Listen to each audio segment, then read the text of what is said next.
Je suis ravie d'être parmi vous aujourd'hui.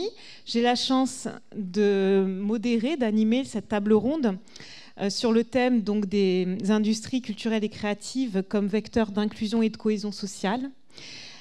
Donc avec les participants, les intervenants que je vais présenter juste après. Donc nous allons discuter des métiers de cette industrie donc qui vit un dynamisme important et qui a un véritable potentiel de création d'emplois. Et c'est d'autant plus important pour nous que nous allons aborder dans cette table ronde l'inclusion, donc le fait de véritablement représenter la culture et la création comme des biens communs qui permettent de créer du lien entre les individus tout en valorisant leurs talents spécifiques, leurs individualités. On va également dans cette table ronde parler de cohésion sociale, de liens entre les individus et de liens entre les individus et les territoires, les acteurs sur leur territoire pour contribuer à une société inclusive. Donc on abordera ces sujets avec nos intervenants donc, qui se présenteront plus particulièrement, mais d'ores et déjà donc, Olivier Fay ici, donc, qui travaille chez Facero.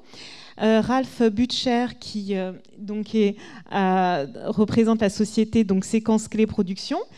Yves Rinato qui représente un tactile design, Yves Beaumenel qui représente l'entreprise, donc l'organisation Altropisme. Donc, messieurs, je vous laisse évidemment vous présenter quand vous prendrez la parole. Et pour commencer, je vais vous poser une première question pour cette table ronde. Est-ce que vous pouvez nous expliquer dans quelle mesure vos métiers dans vos organisations donc, peuvent être attractifs pour une variété de profils, d'individus et finalement s'avèrent accessibles à différentes populations? Est-ce que vous pouvez nous en parler ? Je vais commencer puisque j'ai l'air d'être le moins timide. Yves Beaumenel, je suis un des co-dirigeants de la coopérative Illusion et Macadam qui gère le tiers-lieu culturel Altropisme à Montpellier, qui a la spécificité d'être dédié aux industries culturelles et créatives. Le premier point qu'il faut noter, qu'il faut se dire, c'est qu'en fait, les ICC, c'est très vaste. D'ailleurs, on ne parle pas d'ICC, on parle de secteur créatif, de culture, et ça peut être aussi bien du spectacle vivant que de l'audiovisuel, du jeu vidéo, etc. Et donc, chaque fois, c'est des métiers très spécifiques qui sont dans ces champs-là, dans ces esthétiques et dans ces disciplines, avec vraiment, il y a beaucoup de monde qui travaille. 70 000 personnes travaillent dans ces métiers dans la région Occitanie. Donc, c'est une grande variété, mais aussi, il y a toutes les fonctions de support. C'est-à-dire qu'on peut très bien être comptable, être secrétaire et travailler dans le domaine culturel, avec là aussi des métiers spécifiques, puisque le droit du travail n'est pas le même si on fait du jeu vidéo, du spectacle vivant, de l'audiovisuel, mais aussi des choses qui sont communes à tous les métiers et à tous les secteurs, comme la restauration, etc. Donc vraiment, il faut voir qu'il y a cette grande diversité, et on insiste beaucoup sur l'idée que travailler dans la culture, travailler dans le secteur créatif, c'est pas forcément être un créatif soi-même. On peut très bien aussi être chef d'entreprise, entrepreneuse. Est-ce qu'on peut être aussi à plein d'endroits qui sont ultra nécessaires? La production, c'est quelque chose d'hyper important. Et il faut être créatif quand on fait la production pour aller chercher des budgets. Mais c'est pas forcément, on n'a pas besoin de savoir dessiner pour faire ça. Donc ça, c'est vraiment important de rentrer par cette case-là. C'est-à-dire que c'est pas parce que vous avez fait de la musique que vous devez travailler dans le secteur musical. Vous pouvez très bien travailler dans le secteur musical en ayant fait une école de commerce comme ici. Très bien, merci beaucoup. Ralph, est-ce que vous voulez peut-être prendre la suite, s'il vous plaît? Je dirais finalement, comme tous les métiers, dès qu'on a envie de s'intéresser vraiment aux gens et à essayer d'avoir une politique non discriminatoire, ou si ce n'est peut-être positivement discriminatoire quand c'est nécessaire. Et donc nous, on est entreprise de production audiovisuelle et de création graphique. On est une entreprise composée majoritairement de professionnels qui vivent leur vie au quotidien avec un handicap, qu'il soit physique ou psy. On est 18 salariés dans l'entreprise, dont 14 professionnels handicapés. En gros, moitié sur des handicaps physiques et maladies psy, et moitié handicap physique, moitié-moitié. Dans le physique, je mets le sensoriel. Et voilà, c'est ça qu'on fait. Donc je pense que ça peut être ouvert à tous. Je suis très heureux d'être à Montpellier, en Occitanie, parisien de l'étape, mais je suis venu là, j'ai été très bien accueilli.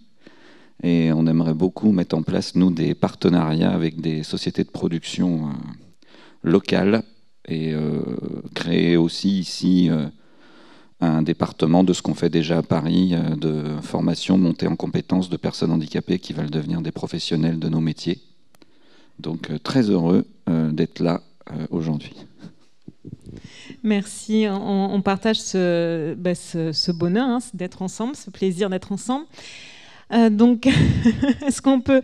On va continuer donc, du coup, la table ronde avec Monsieur Rinato qui va préciser également cette diversité dans son organisation. Voilà, donc Yves Rinato, Intactile Design. On est une société de design industriel numérique, en fait. Donc, pour être précis, on a eu plusieurs étoiles du design, en fait, pour montrer la diversité sur lesquelles on travaille. Donc, on en a une sur un logiciel de contrôle aérien. On a eu une autre étoile du design sur une machine d'échographie, donc dans le domaine médical, et une troisième, c'est pas troisième étoile du design, c'est pour une typographie que l'on a faite pour faciliter la lecture à l'écran, pour éviter la fatigue pour les pilotes pour Airbus en fait. Donc ça, c'est les 3 projets phares. Et puis, on a notre Madeleine de Proust qui est à Montpellier. On a développé une encyclopédie d'égyptologie ancienne, en fait, dessus, pour vous donner la diversité des objets sur lesquels on peut travailler. Bien sûr, j'ai préparé ma conférence. Donc, il y a une chose qui, pour nous designers, et c'est un travail que l'on fait, et souvent, on est amené à travailler en fait sur la conception d'objets nouveaux. Ça, c'est assez facile. Quand on va un peu plus loin, on va vers des nouveaux objets. La différence, elle est que si vous travaillez sur une chaise nouvelle, c'est le travail habituel d'un designer. Ça devient plus particulier quand on remet en question le cahier des charges, c'est-à-dire qu'on va faire une nouvelle chaise, un nouveau concept de chaise. Et là, on commence à travailler sur les représentations. Et pour moi, on a beaucoup travaillé dans le domaine de la recherche, dans le domaine des interfaces homme-machine, et beaucoup avec des ergonomes. Ça fait partie des physiologistes. Et dedans, il y a de la recherche qui se fait sur les handicaps. On n'a jamais voulu aller là-dessus, en fait, parce que tout de suite, c'est stigmatisé, c'est une recherche qui est particulière. Et pour le monde du design, on travaille sur des représentations, on travaille à interroger les représentations, en fait. Et ça, ce qui est compliqué dedans, c'est que souvent, quand vous avez des stéréotypes ou des représentations qui fonctionnent, elles sont invisibles. Et donc les remettre en question, les questionner tout simplement, permet d'explorer. Donc, je vous donne un exemple pour vous faire voir. Donc c'est Claire Lavenir, qui était une designer chez nous, qui a travaillé son diplôme sur le genre des objets. Elle prend dans son exercice, elle prend le four à micro-ondes. Tant qu'il est considéré comme masculin, il est brun. Et puis un jour, le four à micro-ondes devient blanc parce qu'il s'adresse aux gens féminins. Et là, on voit bien le genre des objets. C'est que le jour où il passe du côté féminin, on adjoint au four à micro-ondes un livre de recettes. Vous voyez le genre de choses. Et travailler pour moi sur l'inclusion, c'est travailler sur les représentations en fait dessus. Et c'est un travail de très très longue haleine en fait. Alors, avec la deuxième surprise, c'est quand on se met à travailler dessus. Et non, justement, j'en reparlerai. D'avoir des personnes avec un handicap qui sont venus faire des stages, on a travaillé vraiment, on a remis en question nos méthodes de travail en fait, pour pouvoir travailler avec ces personnes, et c'est une surprise. Voilà. Oui, on en reparlera un peu plus tard dans la table ronde, mais c'est très intéressant. Donc on voit bien que finalement il y a une diversité en effet d'activités, de métiers, de compétences et de personnes, mais finalement comme dans toute organisation, comme vous le dites, mais avec peut-être des méthodologies de travail sur lesquelles on reviendra, qui sont inclusives. Olivier, est-ce que tu peux nous dire de ton côté comment tu perçois donc l'intégration de la diversité dans ces organisations, comment FACE peut-être les accompagne pour intégrer cette diversité? Oui, complètement. Donc nous, ça va être donc nous sommes une association FACE Héros. Donc pour ceux qui ne nous connaissent pas, nous sommes donc Fondation Agir contre l'exclusion. Donc nous sommes une association loi 1901 qui vise à embarquer les entreprises sur ces sujets d'inclusion et de responsabilité sociale et sociétale. Donc FACE Héros aujourd'hui, c'est 400 organisations qui sont impliquées à nos côtés. C'est plus de 900 heures de bénévolat qui sont données dans chacune de nos actions, que ce soit lié à l'emploi, à l'éducation, dans les territoires et en lien avec les partenaires qui sont présents. Donc de par notre objet même, l'inclusion est au cœur et l'idée c'est d'aller aider les organisations, les entreprises à transformer et à améliorer leurs pratiques d'inclusion sur différentes thématiques, en les sensibilisant elles-mêmes auprès sur la diversité, sur des formations, sur comment agir sur le recrutement plus inclusif. On a d'ailleurs, la semaine prochaine, on porte avec vous, Montpellier Business School, le MEDEF, la deuxième promo du campus de l'inclusion Montpellier-Rennes. Donc on est ravis de le porter avec vous pour embarquer une douzaine de dirigeants. Donc ça s'adresse vraiment spécifiquement aux dirigeants d'entreprise pour réfléchir, reprendre de la hauteur sur ces sujets d'inclusion, notamment sur les sujets de recrutement, d'innovation et par exemple d'achat responsable. Spécifiquement sur le sujet du numérique, puisque c'est un sujet sur lequel FACE Héros s'est engagé depuis plusieurs années pour avancer, parce qu'on s'est bien rendu compte que ce sujet allait être un sujet prégnant aujourd'hui et demain, avec la révolution que cela engendre au niveau des métiers, et l'idée aussi de ne laisser personne sur le bord de la route. Et on sait que tout le monde n'a pas un parcours classique d'école, de poursuite d'études supérieures, d'ingénieur, et puis d'accéder facilement à ces métiers. Et donc, on a créé en 2015 donc une école du numérique, une des premières du territoire, et avec une entreprise phare qui est Dell, sur lequel on s'est dit on a quelque chose à faire pour aider à l'inclusion des publics, avec un taux de chômage ici qui est important, et en même temps des besoins d'entreprise qui sont aussi également très importants. Comment on peut faire pour arriver à faire que ces deux mondes se rencontrent? Depuis, plusieurs écoles du numérique, formations existent sur le territoire, et tant mieux. Et on voit aujourd'hui que les entreprises évoluent sur leurs prérequis, sur la façon d'appréhender aussi la diversité. Elles sont aussi contraintes par des besoins de recrutement qui sont là et dont elles ont du mal, pour la plupart aussi, à pourvoir en fait les recrutements. Mais c'est aussi, elles, peu à peu, dans leurs organisations, elles font évoluer leur façon, leurs prérequis, leur façon d'appréhender les candidats. Donc elles vont s'ouvrir. Donc l'école du numérique que nous portons, elle permet d'inclure un certain nombre de publics, notamment ceux des quartiers prioritaires, les femmes aussi qui sont sous-représentées dans ces métiers. Pour une information d'actualité, on a lancé hier donc un nouveau projet avec Epitech, et donc c'était le lancement de notre école du numérique donc à Epitech même, et donc une promotion de 25 personnes dont une quinzaine étaient d'un niveau infra-bac.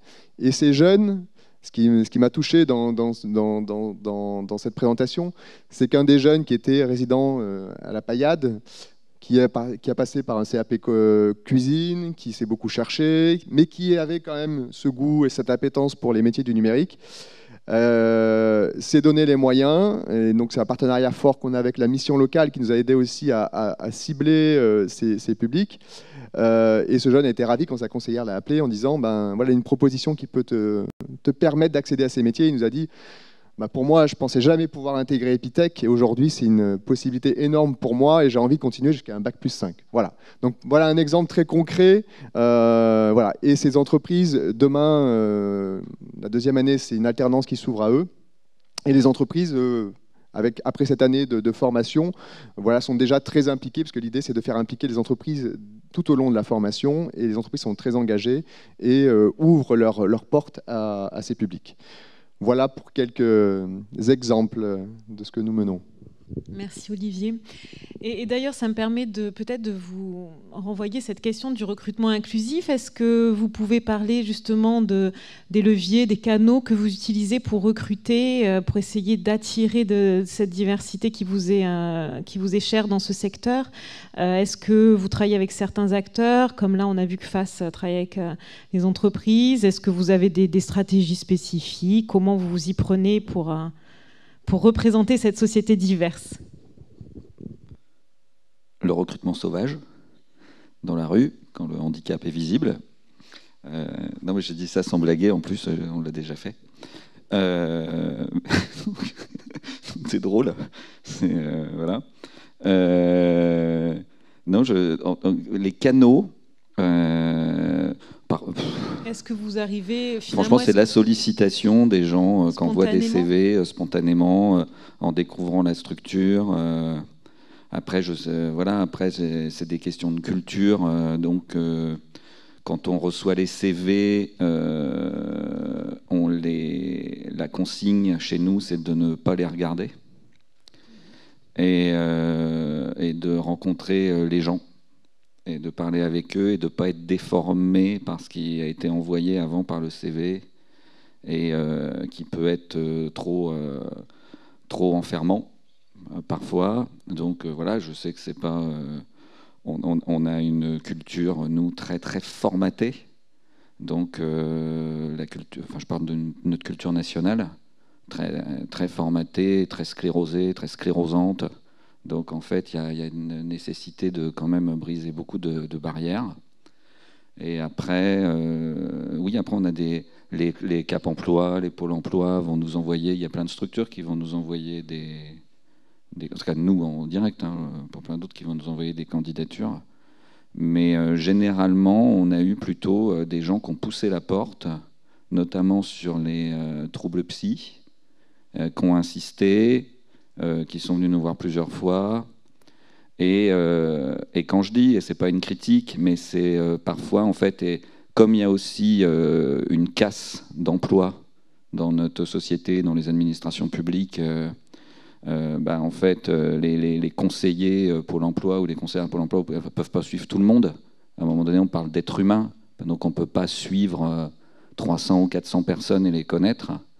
Et en fait, les choses qu'on a pu constater, nous, c'est que des gens nous ont approchés, parfois, alors que ça faisait je ne sais pas combien de temps qu'ils étaient dans le Pôle emploi, qu'ils étaient dans leur truc, et que ce n'est pas de la faute des gens, moi je ne mets pas les gens des Pôle emploi, ils ont trop de monde. C'est au bout d'un moment, on dit qu'on veut faire une société humaine, mais en fait, voilà, je ne veux pas commenter ça, mais donc j'allais dire, les gens viennent, et après, il faut prendre le temps de les rencontrer, de les connaître, de savoir qui est qui, et d'ouvrir les portes et de laisser des chances. Je ne sais pas comment dire autrement. En étant exigeant sur la qualité, les compétences, la formation. Attention, moi je dis ça, je rappelle, on n'est pas une ONG, on n'est pas une assoce, nous on est une société, on est une SAS, on produit des contenus vidéo et des films d'animation, on est en compétition avec des entreprises classiques, on a une organisation différente du travail, etc., etc., etc., un autre rapport à la rentabilité aussi, ça pose aussi des questions. Et parfois, en fait, ce qui fait, c'est ça que je voulais revenir sur le CV, dans les CV, les gens, ils sont enfermés dans un créneau et on les envoie là. Je pense qu'aujourd'hui, c'est les salariés qui en témoignent le mieux chez nous. Je crois que les recrutements... Il y a une phrase un jour qu'une salariée ou un salarié a dit qui a été repris, et je ne dis pas, après c'est des questions de modèle, mais en gros on considère que nous, ce n'est pas le salarié qui a à s'adapter à l'entreprise, c'est l'entreprise qui doit s'adapter aux salariés. Et que parfois, en fait, on arrive avec un truc qu'on pensait qu'on allait faire, mais ce n'est pas pour ça qu'on est fait. Et voilà, et donc après, là, il y aurait plein d'histoires détaillées à raconter, mais c'est ça qui est intéressant, en fait. C'est fin de l'enfermement. On imposait des valeurs dans la boîte qui sont très utilisées. On parle de zéro censure et de carte blanche qui sont cumulées. Et généralement, ce zéro censure, carte blanche, ce qui est très drôle, c'est que les gens, quand ils arrivent, ils ne veulent pas y croire. Donc en fait, ils le testent sur moi au bout d'un moment. Donc voilà, donc ils m'envoient des vannes où ils me disent des trucs très compliqués, où ils critiquent une décision. Puis comme ça, ils voient si le zéro censure marche ou pas. Ce qui est très intéressant à observer. Et voilà, bref. Oui, et justement, mais ça nous amène vers le deuxième sujet de cette table ronde. Donc, on a parlé de l'intégration de la diversité, mais ensuite, il faut la rendre dynamique, activer les potentiels de la diversité, c'est ça l'inclusion, valoriser tous ces talents. Et donc, bon, Ralph pourra revenir sur le zéro censure et la carte blanche, qui sont vraiment des leviers pour moi très inclusifs. Et vous pourrez peut-être nous en dire un peu plus, mais peut-être, Monsieur Rinato et Beaumenel, est-ce que vous pouvez vous-même illustrer vos méthodes de travail, dans quelle mesure elles sont inclusives, comment vous faites travailler cette diversité Je crois qu'en fait, il faut être extrêmement modeste par rapport à ce qui se fait. Je pense que nous, on est dans une coopérative, donc une coopérative avec des valeurs, avec des missions, avec un impact social qui fait partie de la démarche de travail. Donc là aussi, on a un cadre qui est différent, mais ça n'empêche qu'effectivement, on a des fiches de poste qui sont très balisées parce qu'on est aussi en concurrence avec d'autres entreprises. On a des produits et des services à délivrer dans des conditions très précises, avec une grande diversité d'activités, puisqu'on va de la formation, de l'accompagnement, des fonctions administratives jusqu'à la production, diffusion des œuvres et des spectacles, et avec la gestion d'un lieu, avec dans ce lieu un restaurant, etc. Donc c'est vrai qu'en fait, cette attention, elle doit être importante à différents endroits, et ça nous permet de voir une variété, une très grande variété de recrutement, avec des métiers qui sont plus ou moins en tension. Là aussi, c'est une question qui est assez importante. Et ce qu'on s'aperçoit, c'est que au fur et à mesure des années, il y a une autocensure très forte. Moi, vraiment, ça fait bientôt 30 ans que je travaille, et je m'aperçois qu'en fait, on reçoit de moins en moins de CV, comme si en fait, les gens se disaient, de toute façon, jamais ils nous prendront. Parce que, je dis pas que c'est parce qu'ils pensent tous qu'on est des cons, mais peut-être que c'est ça en fait. Mais c'est parce qu'aussi, on se dit, est-ce que j'ai les compétences? Est-ce que finalement, est-ce que j'ai tous les freins qu'il peut y avoir? Et je pense que ça, face à Hérault a certainement une vision aussi très précise de ça, comme Pôle emploi. Je suis vraiment très étonné parce qu'en utilisant les canaux dont tu as parlé, on s'aperçoit que c'est à nous de faire l'effort. Parce qu'en fait, on ne peut pas se satisfaire de dire je sais pas, j'avais une offre, on est sympa, on est une coopérative, on a des valeurs, on a un super lieu, c'est l'altropisme, c'est des conditions de travail de dingo, etc. C'est accessible, je comprends pas pourquoi on n'a pas des meilleures candidatures et qu'il n'y a pas cette diversité, parce qu'on est super cool. Et si on s'en tient à ça, on va pas bien loin. Donc c'est vrai qu'il y a un effort à faire. C'est pour ça qu'on a mis en place des infojobs, justement, avec des visites de la halle pour que les gens découvrent ces métiers, voient à travers les 200 résidents et toutes les entreprises qu'il y a dans la halle, qu'est-ce que ça veut dire cette diversité là, voilà, tu es là, tu vois qui c'est qui vient travailler, qu'est-ce qu'il y a comme métier, qu'est-ce qu'ils font, etc. Ça, c'est important, de l'immersion, et de se dire que le recrutement, ça, c'est vraiment un mea culpa que je fais. C'est vrai que d'avoir l'idée que le recrutement, c'est à une période donnée, parce qu'on a un besoin dans l'entreprise, on a 15 jours, 3 semaines de recrutement, et après on passe à autre chose, on forme la personne ou pas, mais voilà, on est sur autre chose. Ça, c'est une erreur. Je pense qu'effectivement, il faut arriver à passer ce cap, et encore une fois, je donne des leçons à personne, puisque nous, on doit se les appliquer pour les premiers, de se dire que le recrutement, c'est quelque chose qui dure à l'année, que quand on dit on veut être inclusif, comment on prépare l'équipe à être inclusif? C'est-à-dire qu'accueillir une personne en situation de handicap, ça peut avoir un impact sur l'équipe qui l'accueille, puisque finalement, c'est facile du côté de direction de dire on a des chiffres, on est tenu par la loi, etc. Maintenant, c'est vous qui vous triez avec ça. Ça ne marche pas. Ça ne marche pas non plus, c'est pas bien pour la personne qui est accueillie, c'est pas bien pour les salariés qui travaillent avec cette personne, ça crée des tensions et c'est inutile, c'est contre-productif. Et je crois qu'il faut justement apprendre avec les gens qui savent faire et qui permettent d'accompagner les entreprises là-dessus. C'est vraiment hyper important parce que sinon on ne fera pas évoluer les choses. Je voudrais revenir sur quelque chose qui a été dit. Le premier des problèmes qu'on a dans notre secteur, mais c'est un problème complet en France, c'est la question de l'égalité. C'est-à-dire que quand on est dans un secteur culturel qui est très fort pour donner des leçons à tout le monde, mais où il y a 10% au mieux de femmes dirigeantes dans les musiques actuelles, et que, après, je dis de notre côté, c'est facile, puisque nous, on est beaucoup sur les fonctions de support, donc il y a plus de filles que de garçons à Illusion et Macadam. Mais n'empêche que ça pose question. Ça pose question comment un secteur entier peut se prévaloir de valeurs et être vraiment dans certaines valeurs, mais avoir une égalité qui est toute pourrie, avec des salaires qui sont plus bas, avec des gens qui arrivent, qui ont un plafond de verre, des couloirs de verre qui sont parqués dans un endroit très précis, avec des métiers qui sont dédiés. C'est-à-dire qu'effectivement, on va trouver beaucoup de filles à la com, à la médiation. Nous, on a des équipes entières où il y a, par exemple, les médiatrices, c'est que des médiatrices. Elles aimeraient bien qu'il y ait un médiateur de temps en temps qui se présente, mais il n'y en a pas un qui se présente. C'est un truc de dingue. Hein. Aucun recrutement, on n'en a jamais vu un. Mais ça, c'est vraiment un cas très particulier. Et après, par contre, sur les fonctions techniques, on arrive au fur et à mesure à avoir des équipes de prod, à avoir des techniciennes qui viennent. Mais là aussi, c'est une question de recrutement en amont, c'est-à-dire de formation, etc., et de capacitation. Je pense que si on ne permet pas aux gens de se donner les moyens de croire en eux-mêmes, il n'y aura pas d'inclusion. Tous les freins à l'inclusion, encore une fois, les entreprises doivent faire le travail d'ouvrir les portes et que pour permettre aux gens d'aller justement se présenter sur ces postes-là, il faut qu'il y ait eu un travail de capacitation qui est ultra nécessaire. Et c'est pour ça qu'il faut multiplier les dispositifs, multiplier les choses qu'on peut mettre en place.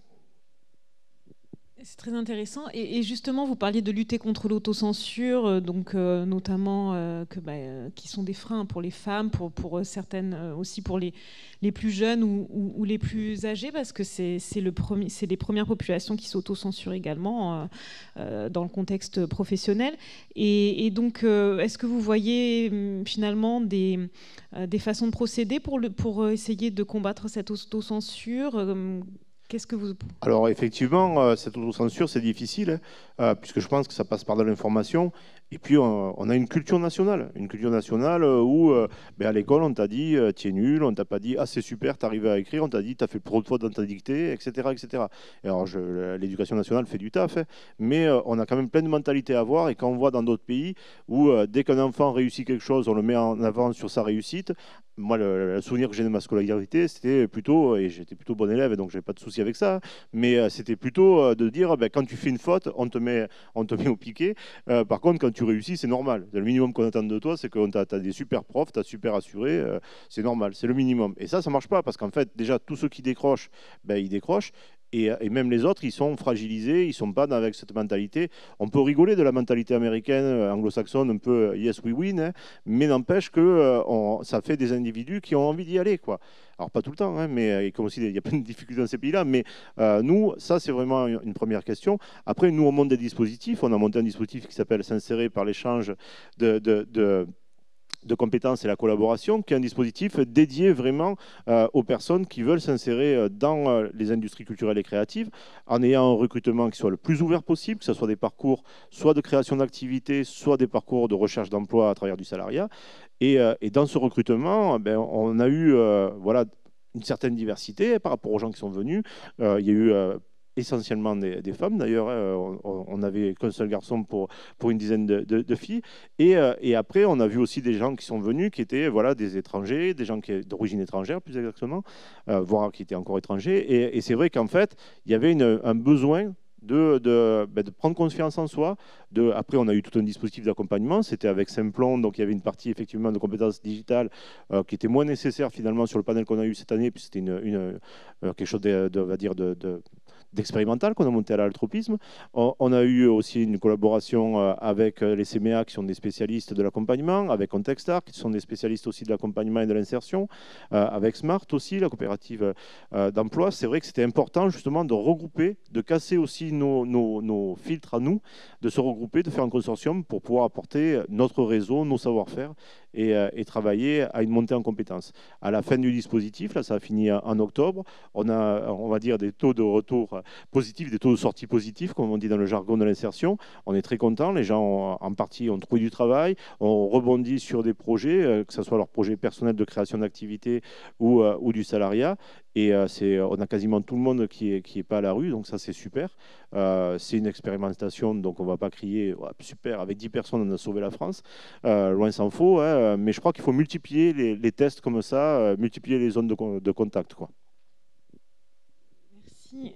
Peut-être, Olivier, tu veux compléter ? Non, juste rebondir sur ce sujet, parce que du coup, nous on mobilise les entreprises aussi directement auprès des plus jeunes. dans les classes de collège, lycée.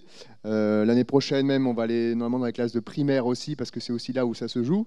On se rend compte que très tôt, notamment la perception des métiers sur les métiers genrés, c'est là aussi où ça se joue. Ça, c'est très important pour permettre, nous on intervient aussi particulièrement dans les établissements qui sont en REP, REP+, donc dans les quartiers prioritaires où on n'a pas forcément quelqu'un qui est là pour nous donner un modèle d'autre chose, de ce qui se fait au niveau de la famille, etc. Et donc le fait de faire intervenir directement les dirigeants, les collaborateurs d'entreprise, il y a une relation déjà en fait. La relation qui se crée en disant l'entreprise elle s'intéresse à moi, elle s'adresse à moi, elle me fait confiance. Et ça c'est un vecteur hyper important de reprise de confiance aussi dans ces jeunes, dans les possibilités aussi qu'ils peuvent avoir au niveau de l'orientation professionnelle. Et notamment, donc nous, on porte une action qui s'appelle Wi-Fi pour amener les jeunes filles vers ces métiers du numérique, notamment. Et ça passe par justement du coaching, du parrainage, du marrainage, des présentations des métiers, des possibilités offertes aussi. Voilà. Et tout ça, ça ouvre le champ des possibles pour ces jeunes. Et ça y contribue énormément, quoi. Monsieur Rinato, vous pouvez réagir à tout ça, donc. Oui. En fait, on a reçu, nous, des stagiaires, en fait, dessus. Je te parle d'une stagiaire en particulier qui était malentendante et qui a fait son cursus dans des écoles parisiennes. Mais quand elle arrive chez nous, elle est sur le point de décrocher, d'arrêter de ses études de design, en fait. Et une chose qui est importante, c'est que pour nous, je ne peux pas parler de recrutement parce que c'est trop compliqué. Enfin, c'est pas. Mais par contre, l'arrivée de toute personne dans l'entreprise, je cherche à panacher en fait dessus. C'est mon équipe, le design dessus, c'est très vaste. Le design numérique, c'est très jeune. Et donc, l'idée, c'est d'avoir des couleurs en fait qui sont apportées par des appétences, des spécialités, donc il y a déjà ce travail qui est fait. On embauche des informaticiens et alors là l'idée c'était d'avoir des équipes féminines en informatique en fait dessus pour casser les représentations et de toute façon pour arriver à peu près avoir des objectifs il faut se mettre des objectifs un peu fous parce que sinon, de toute façon, on n'y arrive pas. Et donc, on a eu donc des informaticiennes qui étaient iraniennes dans l'entreprise. Ça a été un moment, c'est des moments qui sont importants. Mais en termes de stagiaires, j'ai eu 2 stagiaires qui étaient... J'ai un stagiaire qui avait comme handicap, et alors là c'est là où ça devient important, c'est que les handicaps sont d'une diversité absolument folle. C'était un handicapé qui n'avait pas de vision du handicap. Et il faisait tout pour ne pas l'avoir, quoi, en fait.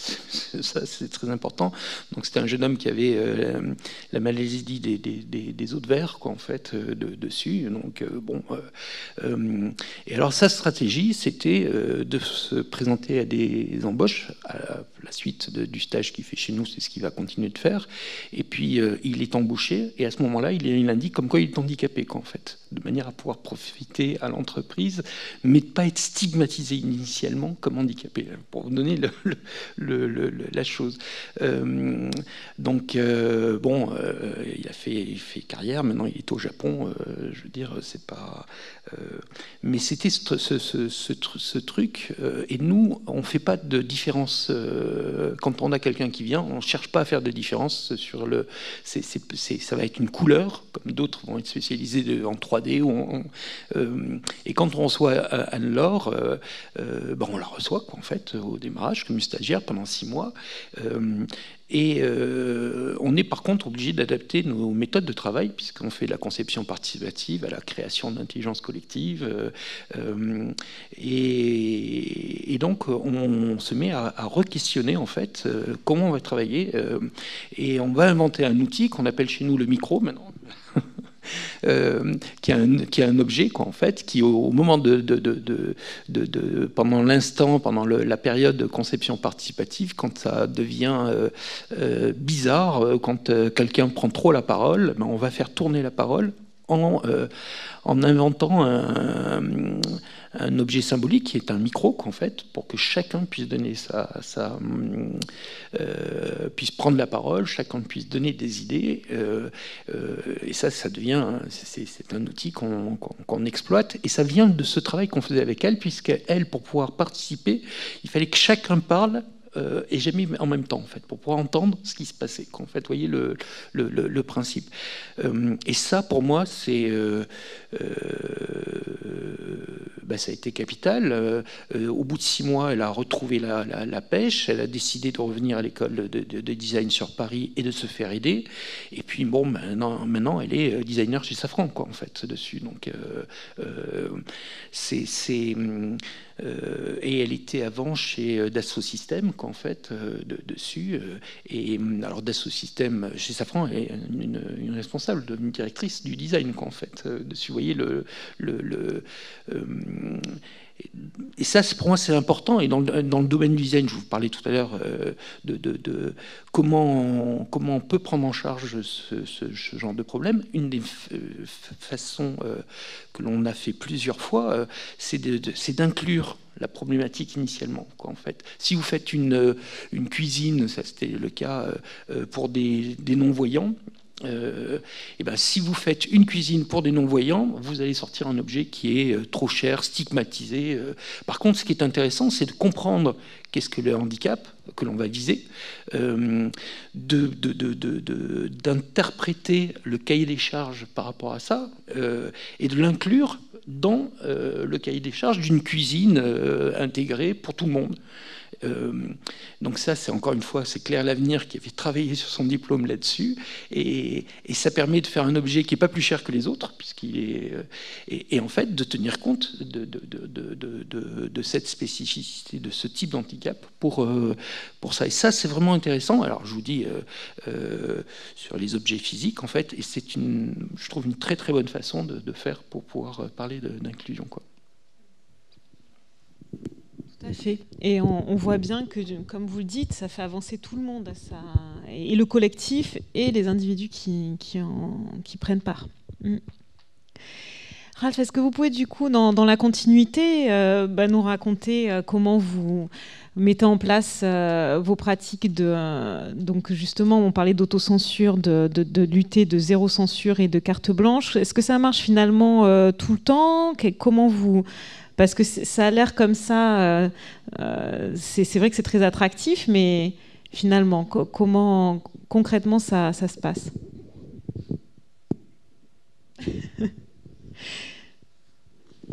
C'est super dur comme question. Mais que vous pouvez adapter de toute façon. Enfin, comment ça se vit, si vous voulez, comment les personnes s'en emparent de ces pratiques ? Est-ce que tout le monde est à l'aise finalement avec la carte blanche ? Parce que c'est vrai que les études montrent que donner la parole et laisser s'exprimer, c'est bien, mais il y a des personnes qui ont des freins, on parlait d'autocensure, donc, et qui, même si on leur donne la parole, ne la prennent pas, ont la difficulté à exprimer leurs opinions, leurs idées. Et est-ce que finalement, ça, vous avez pu le constater, et comment vous faites émerger les choses ? En tout cas, je ne sais pas. Nous peut-être dans notre fonctionnement, je dirais que peut-être ce qui fait que quelque chose fonctionne là-dessus, c'est de ne pas donner des injonctions contradictoires. C'est-à-dire le zéro censure et carte blanche fonctionne aussi en parallèle avec, par exemple, une gestion libre des horaires, une pause libre des congés. Et pour moi, c'était hyper important, à titre personnel, de porter ça au sein d'une entreprise comme la nôtre, donc où je disais tout à l'heure, sur 18, il y a 14 professionnels qui sont touchés par le handicap. Dans les handicaps psychiques, il y a des handicaps très complexes, et dans les handicaps physiques, il y a des handicaps très complexes dans la boîte, présents sur tous les métiers, finalement. Ça a été... je sais que pour une entreprise de production audiovisuelle et tout, 18, parfois c'est déjà pas mal, mais c'est parce que le choix était d'essayer d'apporter la démonstration. Donc pour l'instant, l'entreprise reste très très fragile, hein, parce que le choix a été mis sur les personnes. Donc tout le monde est payé dans la convention collective de l'audiovisuel, qui est une belle convention collective quand elle est respectée, comme pas mal de conventions collectives finalement, quand elles sont respectées. Et en fait, on a pu créer des jobs dans tous les métiers. Au montage image, au mixage son, au graphisme, en 2D, en 3D, mais aussi dans l'accompagnement client, dans la coordination des productions, en direction artistique, au cadre, à la réalisation. Et l'idée, c'était de dire qu'en fait, rien n'était fermé. Mais voilà, être dans une profession, vous l'avez dit tout à l'heure, c'est intéressant parce que c'est en fait finalement, c'est une profession qui, comme ça, fait un peu rêver sur le papier, mais c'est une profession très dure, très violente, où il y a quand même beaucoup de gens qui veulent la faire. Il y a beaucoup d'appelés, il n'y a pas de la place pour tout le monde. La compétition, elle est rapidement nationale, internationale, voilà. Elle va de l'indépendant, tout de l'indépendant, à la petite boîte, à la grosse structure. C'est quelque chose de très... c'est un métier très, très compétitif. Et donc voilà, mais je dirais, oui, c'est le zéro censure carte blanche. Après, c'est personnel. Je pense que si c'était dit en disant vous pouvez vous exprimer librement, machin, etc., mais que derrière, il fallait arriver à telle heure, partir à telle heure, il fallait fonctionner comme ça, comme ça. En fait, d'un coup, ça devient une injonction contradictoire, je trouve. Donc là, il y a l'espèce de format liberté est assez global. Et donc, alors après, je dis pas, après c'est complexe. Voilà, moi je viens d'une culture où parfois, quand tout va bien, tout va bien. Mais quand il y a des moments de tension, comme dans les boîtes, ou qu'il y a un truc et tout, ben moi il y a des matins où je me lève et où je me dis le zéro machin, la liberté des horaires, le projet, tu peux me dire non, tu peux dire je vais sur ce projet, pas sur ce projet. Et la seule espèce de barrière qu'on a mis, c'est la méchanceté, parce que ça nous est arrivé de se séparer de gens, de licencier des gens. Dès que le zéro censure, c'est intéressant, dès que le zéro censure bascule dans quelque chose de possiblement... Pas en lien avec l'agressivité, parce que l'agressivité, ça peut être sain. Parfois, les gens peuvent avoir besoin d'exprimer quelque chose, quoi. Il ne faut pas renier ça. Enfin, on est des êtres humains, quoi. On est des matières sensibles. Mais la méchanceté ou la cruauté vraiment voulue, quoi. Mais après, je dirais, oui, il y a aussi le droit à l'erreur répété, parce que l'espèce de droit à l'erreur à la oups, j'ai fait une bêtise une fois, mais alors attention, hein, parce qu'après si je la refais, je vais être puni. Donc ça c'est pareil, quoi. On n'est pas un tableur Excel. Hein. C'est encore une fois, c'est une injonction contradictoire. C'est déjà bien qu'il y ait un droit à l'erreur, mais on peut quand même se tromper plusieurs fois, quoi. Donc je dirais en fait, c'est plutôt, tu vois, c'est plutôt des enchaînements comme ça qui font que les gens saisissent le zéro censure et tout. Et le point, pour moi, à finir sur ça, c'est que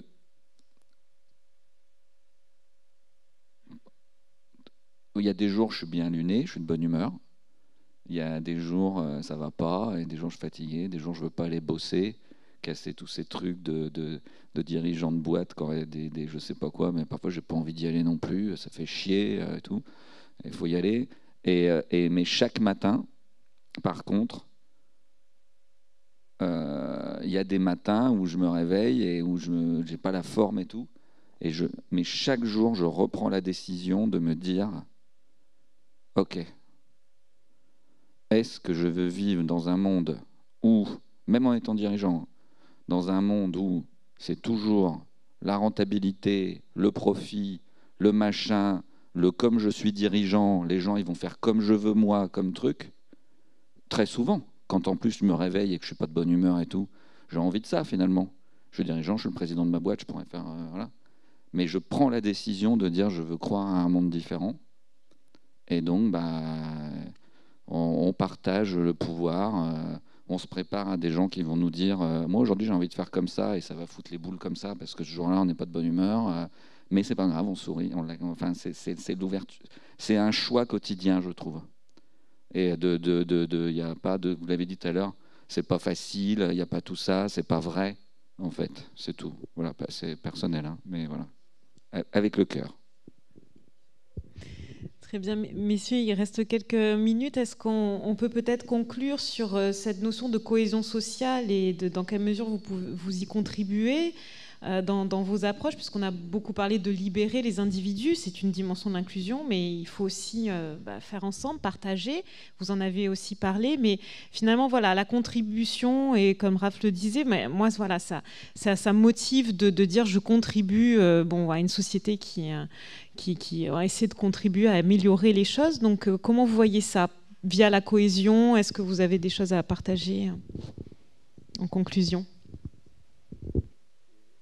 Oui, juste avant de poser la question, pour faire voir à quoi on est confronté, en fait, dessus, sur les différentes personnes qui peuvent s'adresser, qui vont constituer une entreprise, en fait.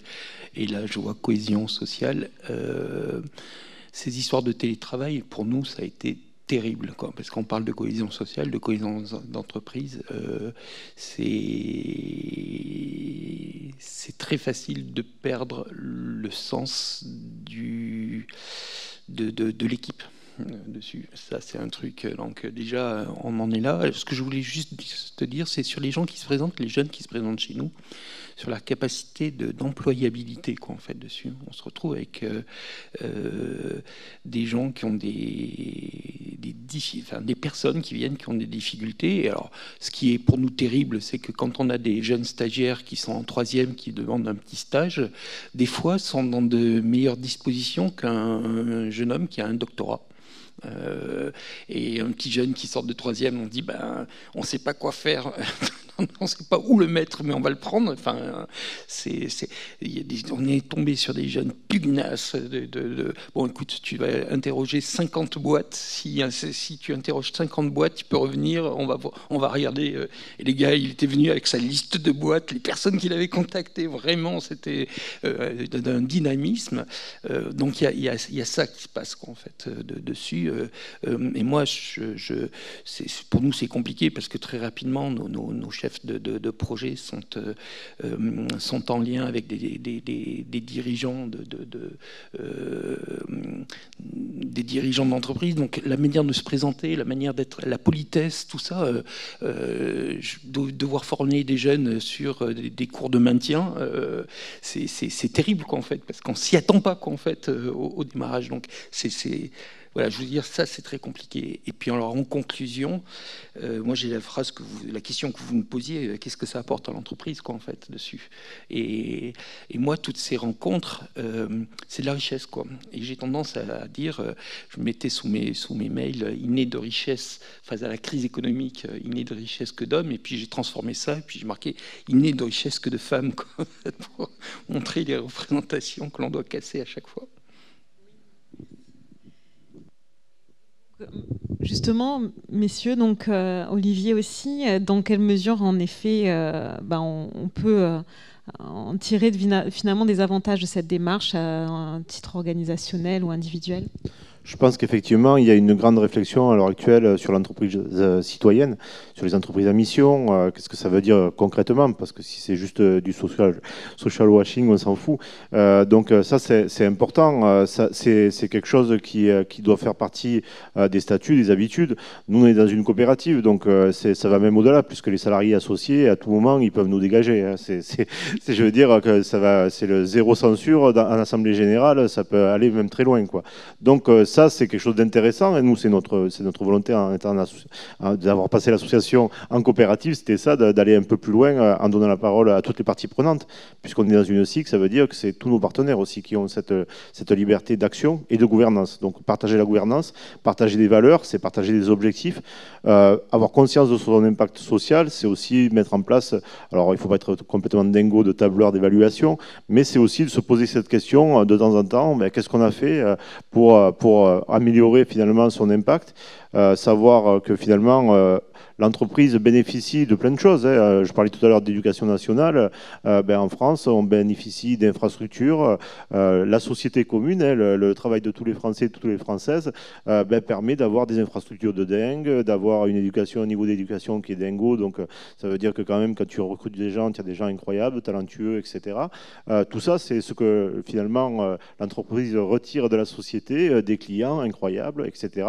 Qu'est-ce qu'elle donne en échange ? Et ça, c'est important de se dire qu'est-ce qu'elle met en échange.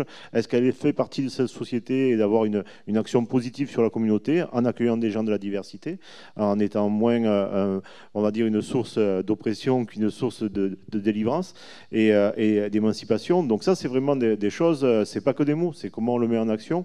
Je pense qu'effectivement, pour nous qui sommes dans le secteur culturel, on a cette chance, pour reprendre votre introduction, de pouvoir faire sens avec nos actes, c'est-à-dire d'accueillir à la fois des gens qui viennent, par exemple, là, la semaine prochaine, si mes souvenirs sont bons, il y a beaucoup de choses à l'altropisme, on va exposer des photos de personnes avec le CCAS, des personnes âgées, donc de donner une image positive de ces personnes qui vivent recluses, de leur permettre de s'exposer et de trouver une place au milieu de la société. Ça, c'est des choses qu'on peut faire parce qu'on a ce lieu qui est un lieu culturel. Donc ça, c'est sûr que c'est un gros avantage, mais je pense que dans nos pratiques de tous les jours, effectivement, il faut questionner ça. Et je pense que c'est intimement lié à la fois aux actions qu'on mène et à la gouvernance qu'on a en interne. Très bien, merci. On terminera là-dessus. Merci beaucoup à nos intervenants. Merci à vous toutes et tous de votre attention et au plaisir de poursuivre ces échanges. Merci.